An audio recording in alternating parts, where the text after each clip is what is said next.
Holidays, South India's #1 travel brand presents Jayam Ravi Fans Festival, supported by Aroma Agmar Ghee and Adigalatha Alangara Maligai.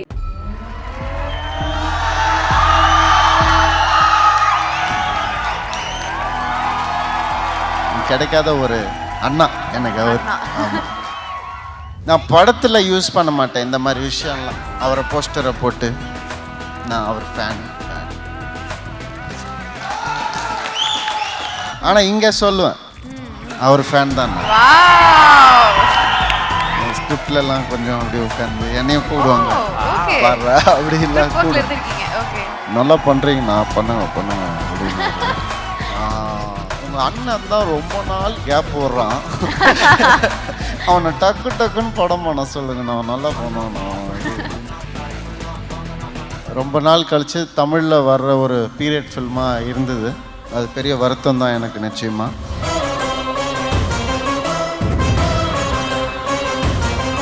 ஆக்சுவலாக நானும் தான் இருந்தேன் அப்போ. அண்ணாவும் விஜயண்ணா அண்ணா எல்லாம் ஒன்றா தான் இருந்தோம். அப்போ ஜென்ரலாக பேசும்போது விஜய் அண்ணா சொன்னார்.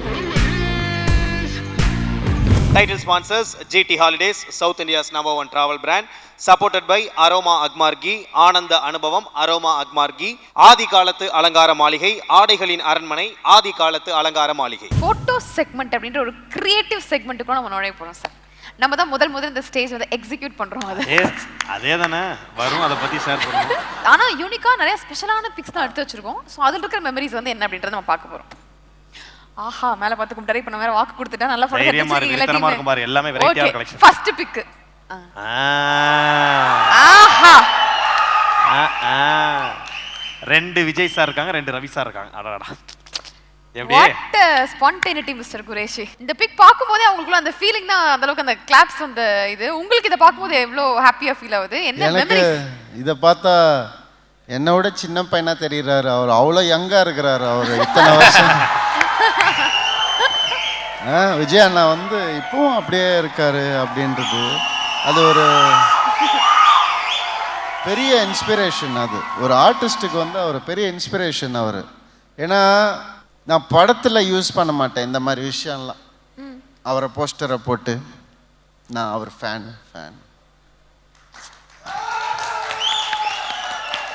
அது எனக்கு ஒட்டாது. ஆனால் இங்கே சொல்லுவேன் அவர் ஃபேன் தான் நான். நான் வந்து சினிமா இண்டஸ்ட்ரிக்கு கில்லியோட 100வது நாள் ஃபங்க்ஷனில் நான் இதை மேடையில் சொன்னேன். அவரை பார்த்து தான் எனக்கு ஒரு ஹீரோனா இப்படி இருக்கணும், இப்படி பண்ணணும், டான்ஸ் தெரியணும், ஃபைட் தெரியணும். அவர் தான் முதல்ல கொண்டு வந்தது. அவர் தான் அதை வந்து ரொம்ப வருஷத்துக்கு அப்புறம் நான் இதுவும் பண்ணுவேன் அதுவும் பண்ணுவேன் எல்லாமே பண்ணுவேன்னு கொண்டு வந்தது அவர் தான். கிடைக்காத ஒரு ஃபோட்டோ, கிடைக்காத ஒரு அண்ணா எனக்கு அவர். ஆமாம். So sweet. விஜய் சார் அடிக்கடி உங்ககிட்ட சொல்ற விஷயம் நிறைய டைம் ஸ்பெண்ட் பண்ணிருப்பீங்க. ஏதாவது what's keep on he is telling you, அவர்கிட்ட எடுத்துட்டு ஒரு லேர்னிங் அந்த மாதிரி மோட்டிவேஷனா ஏதாவது? அவர் தான் பெருசா பேச மாட்டாரு, அவங்களுக்கு எல்லாம் தெரியும்ல. அந்த மாதிரிலாம் அட்வைஸா பெருசா எதுவும் சொல்ல மாட்டாரு. அண்ணா நல்லா பண்றீங்க, நான் பண்ணுங்க. உங்க அண்ணன் தான் ரொம்ப நாள் கேப் போடுறான். அவனை டக்குன்னு படம் பண்ண சொல்லுங்க, நான் நல்லா பண்ணுவேன் அப்படின்னு சொல்லுவாரு. அவனை பார்த்தா எனக்கு பொறாமையா இருக்கு. ரொம்ப ரெஸ்ட் எடுக்கிறான். நான் சொல்லுவேன், இல்லைண்ணா அவன் ஒரு படம் பண்ணாலும் வந்து 10 படம் பண்ணுற மாதிரி கஷ்டப்படுறான். அதனால ஒரு வருஷம் ரெஸ்ட் எடுத்தா கொஞ்சம் அவனுக்கு மூளை வேலை செய்யும். அதனால தான், வேற ஒன்றும் இல்லை. சரிண்ணா பண்ணுங்கண்ணா அப்படின்னா. நானும் ஏதோ சைடில் பண்ணிட்டு இருக்கேண்ணா அப்படின்னா பார்த்துட்டு தான் இருக்கேன். நல்லா பண்ணுறீங்க அப்படின்னு. நல்லா பண்ணுறீங்க, நல்லா பண்ணுறீங்க, பண்ணுங்கன்னு. செம்ம ஜாலி டைப்பு. ஒரு நெகட்டிவ் எனர்ஜியே இருக்காது அவர்கிட்ட. அதுதான் எனக்கு ரொம்ப பிடிக்கும். நானும் அந்த மாதிரி தான். எனக்கு அந்த நெகட்டிவ்னா பிடிக்காது, பாசிட்டிவாகவே இருக்கணும்னு நினைப்பேன் எப்போவுமே. அந்த ஒரு நெகட்டிவ் எனர்ஜியே அவர் தெரியவே தெரியாது அவருக்கு. எப்போவுமே ஒரு பாசிட்டிவாக ஒரு என்கரேஜிங்காக பேசிட்டே இருப்பார். ஆக்சுவலாக வந்து உங்களை தாண்டி ஃபஸ்ட்டு வந்து ஒரு ஹீரோ வச்சு எடுக்கிறாங்க மோகன் ராஜா அவர்கள் அப்படின்னு வந்து பார்த்தோன்னா வேலாயுதம் படம் தான் எடுத்தாங்க இல்லையா விஜய் சாரோட.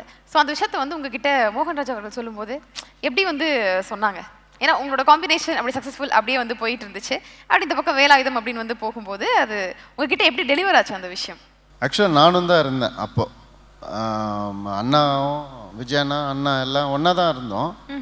அப்போ ஜென்ரலாக பேசும்போது விஜய் அண்ணா சொன்னார், எங்கள் அண்ணனுடைய ஸ்டைல் ஆஃப் மேக்கிங் பிடிக்கும், ஃபேமிலிஸ்க்கு எடுக்கிற ஒரு டைரக்டர் அப்படின்னு ரொம்ப பிடிக்கும். விஜய் அண்ணா ஃபேமிலி ஹீரோ, அது நம்ம உலகத்துக்கே தெரியும். ஸோ உங்களுடைய கைண்ட் ஆஃப் ஃபிலிம் எனக்கு ரொம்ப பிடிக்கும்ண்ணா, நம்ம ஒன்று பண்ணுவோம் அப்படின்னு அவர் தான் சொன்னார். நாங்கள்லாம் ஒன்றா இருந்தோம். எனக்கு ரொம்ப ஹாப்பி ஆகிடுச்சு. உடனே எங்கள் அண்ணங்கிட்ட சொன்னேன் நான், இந்த மாதிரி அவருக்கு மேலே கிடையவே கிடையாது, ஒரு ஒரு ஒரு ஆல் இன் ஆல் ஹீரோ அவருக்கு நல்லபடியாக ஒரு படம் பண்ணு அப்படின்னு சொல்லி சொன்னேன். அது வந்து கரெக்டாக வேலாயுதம் அப்போ அமைஞ்சுது. அது ஆரம்பித்தாங்க. நானும் ஸ்கிரிப்ட்லலாம் கொஞ்சம் அப்படி உட்காந்து என்னையும் கூப்பிடுவாங்க வர்ற அப்படிலாம் கூப்பிடு. விஜய் அண்ணாவே கூப்பிட்டு ஒரு இன்டர்வியூவில் இவரு கூட ஸ்கிரிப்டில் உட்காந்தாரு அப்படிலாம் சொல்லுவார் அப்படின்னு. நான் சொன்னேன், நான் அதெல்லாம் அப்படிலாம் ஒன்றும் இல்லைங்க, ஏதோ தெரிஞ்சது 4 வார்த்தை சொல்லுவேன் அவ்வளோதான் அப்படின்னு. அசிஸ்டன்ட் டைரக்டர்ல இது கூட பண்ணலன்னா அஃப்கோர்ஸ். பட் ஒரு மல்டி டாஸ்கிங் பர்சனாலிட்டியாக நீங்களே டைரக்ட் பண்ணி நீங்களே நடிச்சு அப்படி ஒரு படம் நாங்கள் வந்து ஃபியூச்சரில் எதிர்பார்க்குறோம். நானே பார்க்கணுமா அதை? இல்லை சார், அதை பார்க்குறதாங்க இத்தனை பேர் இருக்குமே சார். ஃபர்ஸ்ட் FDFS டிக்கெட் வாங்கி நாங்கள் எல்லாம் வந்து பார்ப்போம். இதே மாதிரி ஒரு இன்டர்வியூ இந்த மாதிரி இடத்துல வைப்போம். பட் நீங்கள் அந்த மாதிரி ஒரு ப்ராஜெக்ட் வந்து டெஃபினட்டாக பண்ணணும். Okay, personal request. இல்லை சார், ஐடியா இருக்கா டைரக்ஷன் அந்த மாதிரி? இருக்கு ஐடியா இருக்கு, ஸ்கிரிப்டே இருக்கு. ஓ ஓகே, அப்போ ஃபியூச்சரில் அதை பார்க்கலாம். அந்த ஸ்கிரிப்டுக்கு யாரை சார் ஹீரோவா புக் பண்ணலாம் நீங்கள் வெயிட் பண்ணிட்டு இருக்கீங்க? ஹீரோயினா? ஹீரோ நான் பேராசப்பட மாட்டேன். போஸ்ட்லாம் பண்ணதுனால பயந்துட்டாங்க. பாடி லாங்குவேஜ் ஆங்கரா நான் வேற யாரையும் ஹீரோயினா இமேஜின் பண்ணி வச்சிருந்தேன். நீங்க அப்படி வந்தோடனே கொஞ்சம் அந்த இமேஜ் கொஞ்சம் ஷேட்டர் ஆன மாதிரி. பரவாயில்ல, நான் இதை யோசிக்கிறேன். ஹீரோயின் திருப்பி யோசிக்கிறேன் நான் கண்டிப்பா. Okay sir. ஹீரோவா அந்த ஸ்கிரிப்டுக்கு யாரு? நான் தான். வேற ஆஹா, சின்ன வயசுல பயங்கர அடாவடித்தனமான ஒரு பையனா ஜெயம் ரவி அவர்கள், இல்லை வந்துட்டு ரொம்ப சமத்தா சொல்ற பேச்சு கேட்டு சாக்லேட் பாய் மாதிரி அப்படியா? நான் வந்து எங்கள் வீட்டில் 3வது குழந்தை. ஸோ முதல் குழந்தைய அம்மா அப்பா பார்த்துப்பாங்க, 2வது குழந்தைய முதல் குழந்தை பார்த்துக்கும், 3வது குழந்தைய மொத்தமாக எல்லாரும் சேர்த்து பார்த்துப்பாங்க. அதனால செல்லம் ஓவராக கொடுப்பாங்க.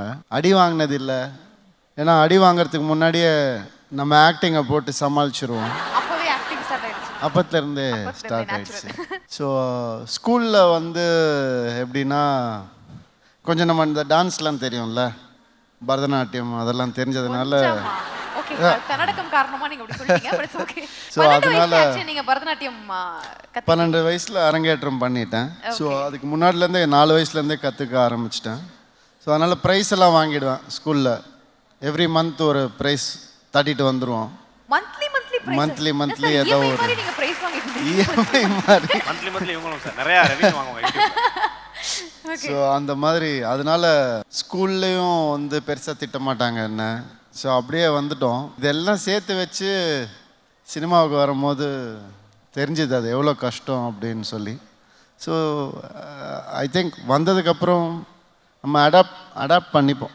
ஸோ அந்த வகையில் எந்த கஷ்டமும் பெருசாக இல்லை எனக்கு. இன்னொன்று, செய்கிறத கற்றுக்கிட்டதை ஒழுங்காக கற்றுக்கிட்டோன்னா அது லைஃப்பில் என்றைக்குமே ஹெல்ப் ஆகும். ஸோ அதனால் நான் கற்றுக்கிட்டதை ஒழுங்காக கற்றுக்கிட்டேன். அண்ட் இன்னும் கற்றுக்கிட்டு இருக்கேன், இன்னும் கற்றுப்பேன். நிறைய கற்றுக்க வேண்டியது இருக்குது. இப்போ தான் 20 வருஷம்லாம் சும்மா ஒன்றுமே கிடையாது. இனிமேல் தான் ஆரம்பம் எல்லாமே. சார், இன்னொரு விஷயம் கேள்விப்பட்டோம். அதாவது காலேஜ் படிக்கும் போதே ஷார்ட் ஃபிலிம்லாம் பண்ணி அவார்ட்லாம் வாங்கினீங்க அப்படின்னு. ஆக்ட் பண்ணீங்களா இல்லை டைரக்ட் பண்ணீங்களா சார்?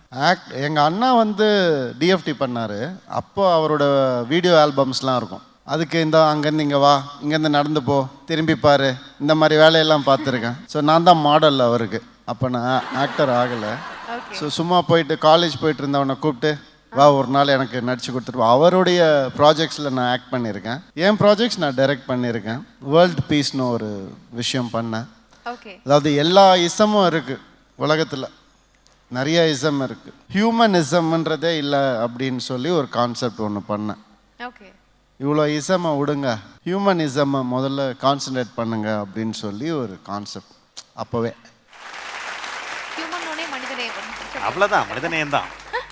ஸோ ஆக்சுவலி அவனோட ஃபேன்ஸ் எல்லாத்துக்கும் தாண்டி ஜென்ரல் ஆடியன்ஸ் மாதிரி கூட எல்லாத்துக்குமே தெரிஞ்ச ஒரு ஃபேக்ட் வந்து ஆலவந்தானில் நீங்கள் ஏடியா ஒர்க் பண்ணியிருக்கீங்க, கரெக்டாக?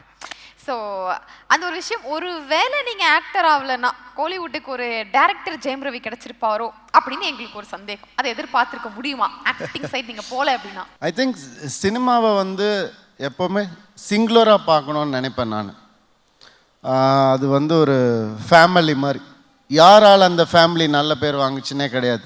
அந்த ஃபேமிலி நல்லா இருந்தால் தான் நல்ல ஃபேமிலின்னு சொல்லுவாங்க. ஸோ அந்த மாதிரி சினிமா வந்து சிங்குலர் என்டிட்டியாக தான் நான் பார்க்குறேன் எப்போவுமே.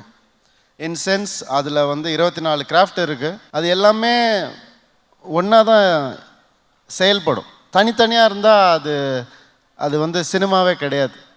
ஒரு படத்தில் வந்து காஸ்டியூம்ஸ் நல்லா இருந்ததுன்னு சொன்னால் அது வந்து அசிங்கம்னு நினைப்பேன் நான். அது தெரியக்கூடாது. ஒரு படத்தில் ஆர்ட் டைரக்ஷன் நல்லா இருக்குன்னு சொல்லக்கூடாது, சினிமா நல்லா இருக்குன்னு சொல்லணும். ஸோ அந்த வகையில் வந்து ஒரு பிளெண்ட் தான். ஒரு சமையல் நல்லா இருக்குன்னா உப்பு கரெக்டாக இருக்குன்னு சொல்ல மாட்டோம், நம்ம காரம் கரெக்டாக இருக்குன்னு சொல்ல மாட்டோம், அந்த உணவு கரெக்டாக இருக்குன்னு சொல்லுவோம். அந்த மாதிரி சினிமாவை நான் வந்து ஒரு உணர்வாக தான் நான் பார்க்குறேன். ஸோ அதில் டைரக்டர் தனி ஆக்டர் தனின்னு கிடையாது. அதில் எதில் நம்ம இருந்தாலுமே சினிமாவுக்கு கான்ட்ரிபியூட் பண்ணுறோம், அதான் உண்மை. கான்ஸில் வந்து லான்ச் ஆன படம் இது, முதல் தமிழ் படம். ரொம்ப பெருமையான ஒரு விஷயம். எல்லாரும் ஒன்றா போயிருந்தோம், ரஹ்மான் சார் எல்லாருமே அங்கே.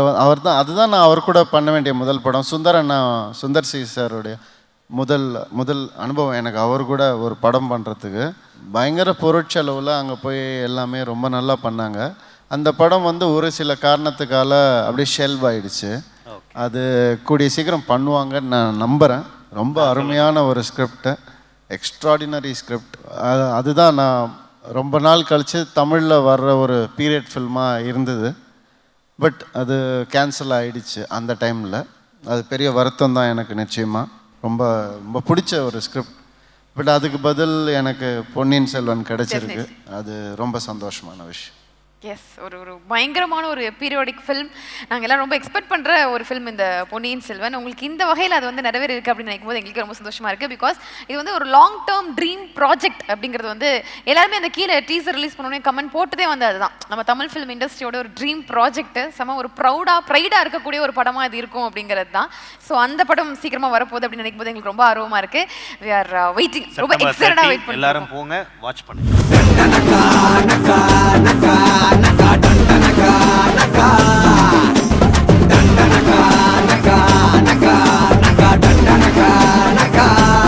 GT Holidays, South India's #1 travel brand presents Jayam Ravi Fans Festival, supported by Aroma Agmar Ghee and Adi Kalatha Alangara Maligai.